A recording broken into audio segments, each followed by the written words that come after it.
Assalamualaikum warahmatullahi wabarakatuh. Alhamdulillah rabbil alamin wassalatu wassalamu ala asyrafil anbiya wal mursalin wa ala alihi wa ashabihi ajmain. My group tutorial is TQC2 and my topic is Syair Makrifat dan Syair Dagang.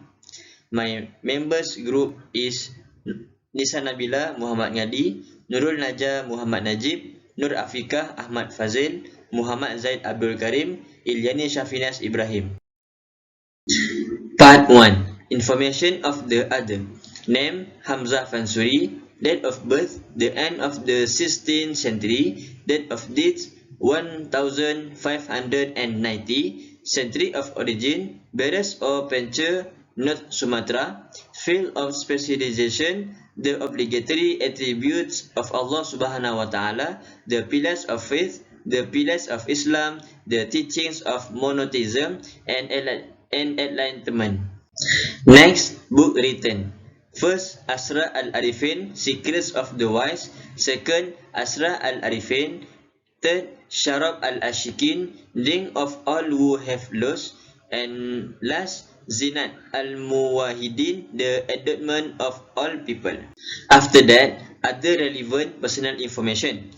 Hamzah Fansuri has travelled to various places to increase his knowledge, such as Mecca, Madinah, Baghdad, Pahang, and Kudus. He is fluent in Arabic and Persian in addition to Malay, which is his mother tongue. Syair Dagang is one of the types of poetry related to the religion created by Hamzah Fansuri, who lived in the middle of the 2nd century to the SVI in the state of Aceh under the rule of Sultan Iskandar Muda, Mahkota Alam.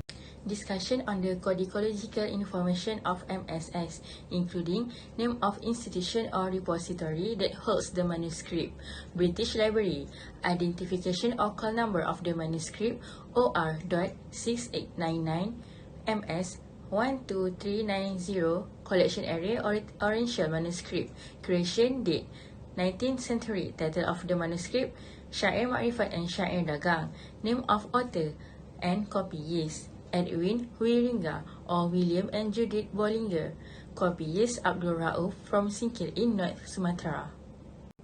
Language of the manuscript. Naskah Syair Makrifat and Syair Dagang is a manuscript written in Jawi script, Arabic script in Malay. Place of composition, where the manuscript was written in Charles Raya, 1908. In Bangi, Institut Alam dan Tamadun Melayu, ATMA. Date of manuscript, 1899.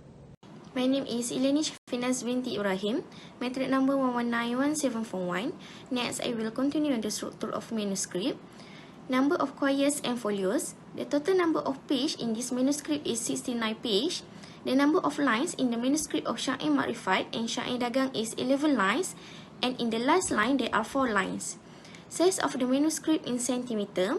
Manuscripts of Syair Makrifat and Syair Dagang have a length of 21 cm and a width of 16 cm.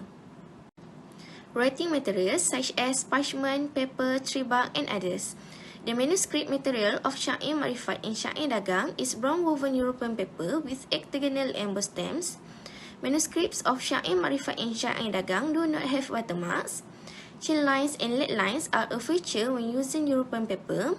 Chain lines, rough shadow lines of this manuscript use ruler lines arranged in the form of a frame with a brown color. While lead lines, fine lines, and close shadows, this manuscript does not have fine lines. Chorus is an arrangement of page in the manuscript. The page of the manuscript of Syair Makrifat and Syair Dagang are written at the top left. We are going to talk about the script. The writing style in this manuscript is using the Naqsi calligraphy. For the decoration and illustration, illustration is an ornament that support by the text. So in the text of Poem Makrifat and Poem Dagang, in this manuscript is no illustration. Next is the history of manuscript. Manuscript of Syair Makrifat and Syair Dagang were written by Eric Omar on Friday night of the 19th century, around 1800 until 1899 years in Aceh. So this manuscript is now stored in the British Library, that was the digital library in England. So this text discuss about the ma'rifat, the path of the cell approach to the God. Your net presenter, my name is Nur Afika binti Ahmad Fazil, number matric 111739, and I will summarize this content. Manuscript of Syair Marifat and Syair Dagang in general is for people to always follow by the rules set by God and stay away from all prohibitions. This manuscript contains the sifat 20 in the text of Syair Marifat and Syair Dagang is for people to know the attributes of God, the greatness of God, and for people to always follow God commands and stay away from all of His prohibition. Not only that, monotheism in Tawhid, which is the knowledge of God, the knowledge that reveals the meaning of one, as well as the way to know God. The content of monotheism in the text of Syair Marifat and Syair Dagang is for people to always remember Allah in any situations, and for them to always live in the istiqamah of the world on a straight path. The pillars of Islam also linked in the text of Syair Marifat and Syair Dagang is for people to know the basics of Islam, obey all other commands of Allah and avoid all His prohibitions, and to know that the true right of man through property. The content in this manuscript stated about the attributes of Rasulullah SAW in the text of Syair Marifat and Syair Dagang, so that people know the glory of Rasulullah SAW that can possess humans being and are intelligent in terms of goodness and always honest in speaking, conveying in accordance with trust, so that humans being are always trust and when given something. And for the subject of this manuscript is Ilmu Tawhid and Akidah. Okay, for the part 2, we are going to summarize the transliteration. For the page 4 was the starter of the poem Ma'rifat and poem Dagang. It started with the Bismillah and praise the God Allah Ta'ala. For the page 5 tells that Muhammad is the God's messenger and also describe about the fakir, write a story about the religion of Islam. It is there that this real become Ma'rifat. For the page 6 tells that in the world to do the charity, poor and the rich do not be arrogant and the rebels. For this page 7 highlight that the things we do in this world is capital that is brought back into the afterlife of a certain state. We try to not forget the world is only temporary. Next, it is explained on page 8 that this temporary world cannot be glorified until it forget the state of the afterlife, prioritizing the world alone as if we are allowing and enabling many dangerous diseases that will harm us in the future, and let us not be negligent in the world, fearing that we will suffer in the hereafter. According to page 9, knowledge will also protect humans being safety, especially in today's world full of challenges, such as the problem of dangerous crimes involving lives. Seeking knowledge is strongly encouraged for us so that we do not regret in the next day. One of the things that will undoubtedly lead us to heaven is the pursuit of knowledge. On page 10 state that while Muslims should strive to be well informed in all fields, they should also be wary of knowledge that will serve no purpose. As a result, in our pursuit of knowledge, we must seek only that which will bring us closer to Allah SWT.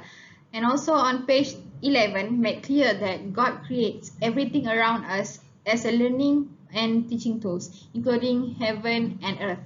As Muslim, we must learn from environmental witnessing. It is true that we believe in Allah SWT and all of His perfections. However, we sometimes forget that Allah SWT has authority over all creatures. Thus, witnessing Allah SWT creation will strengthen our faith in Him. The summary on page 12 explains that it is obligatory for every being in this world to seek knowledge. This is because knowledge must be sought out and it does not come easily. Through knowledge, we can know about God, His existence, and more. Also, it is explained on page 13 that to become a believer to Allah Subhanahu wa Ta'ala, a person must understand faith, Islam, Tawhid, and knowledge, because these four elements are the beginning of religion in knowing good. In page 14, explains that people who believe and are religious will believe in God and will not to duplicate Him. Therefore, Tawhid is a knowledge that discusses about Allah Subhanahu wa Ta'ala, where the word Tawhid refers to emphasizing Allah Subhanahu wa Ta'ala in His essence, Asma and Af'al. In short, the knowledge of Tawhid can learn that Allah Subhanahu wa Ta'ala is the only one. Also, on the page 15 explains if you want to achieve the pleasure of Allah Subhanahu wa Ta'ala, We do not to separate ourselves from faith, Islam, Tawhid and knowledge. On page 16 and 17 explain how important it is for a Muslim to practice the pillars of faith so that his deeds are accepted by Allah Subhanahu wa Ta'ala. On page 18 and 19, detailing the consequence of not implementing the pillars of faith, such as getting a bad reward from Allah Subhanahu wa Ta'ala. In page 20, explains about the essence of God that we need to believe, as well as the nature of God that is obligatory for these faithful servants.